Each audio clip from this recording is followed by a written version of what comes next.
चीन को जब तक एक सख्त और सैन्य कार्रवाई वाला जवाब नहीं दिया जाएगा तब तक चीन ऐसे ही कारनामे करता जाएगा, जो भारत अब बर्दाश्त करने के मूड में बिल्कुल भी नहीं है। अभी हाल ही में चीनी सैनिकों ने पूर्वी लद्दाख में गतिरोध वाले स्थल पर फिर से घुसने की कोशिश की। हालांकि भारतीय जवानों ने उनकी इस कोशिश को मुंह तोड़ जवाब दिया है और उन्हें खदेड़ कर रख दिया है।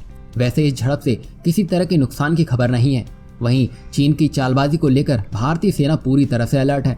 चीन एक तरफ बातचीत का नाटक करता है तो दूसरी तरफ उसकी सेना घुसपैठ की कोशिश में लगी रहती है। और ऐसा नहीं है कि भारत चुपचाप बैठा है। भारत ने चीन को चोट पहुंचाने के लिए दक्षिण चीन सागर में मलक्का स्ट्रेट में अपनी उपस्थिति बढ़ा रहा है। यही नहीं, भारतीय युद्धपोत लगातार अमेरिकी युद्धपोतों के साथ संपर्क बनाए हुए हैं, जो दक्षिण चीन सागर के दूसरे छोर पर तैनात हैं। भारत के इस कदम से चीन चिढ़ गया है और राजनयिक वार्ता के दौरान विवादित क्षेत्र में युद्धपोतों की स्थिति के बारे में शिकायत भी की, परंतु भारत ने तब कोई प्रतिक्रिया नहीं दी और लगातार चीन के खिलाफ अपने पक्ष को मजबूत करके रखा है। चीनी सरकार के लिए दक्षिण चीन सागर एक महत्वपूर्ण स्थान रखता है और उन्हें विवादित क्षेत्र में किसी भी अन्य देश के युद्धपोतों की उपस्थिति पसंद नहीं है। परंतु पिछले कुछ दिनों में भारत ने इस क्षेत्र में अपने कई एसेट्स तैनात कर दिए हैं। भारत का यह कदम कई मायनों में बड़ा है। नई दिल्ली ने अब यह स्पष्ट कर दिया है कि यदि चीन ने लद्दाख क्षेत्र में आक्रामकता बंद नहीं की तो उसे हिंद महासागर और दक्षिण चीन सागर में परिणाम भुगतने होंगे। अब यहाँ भारत मलक्का स्ट्रेट में भी प्रेशर बनाने में लगा हुआ है और भारत ने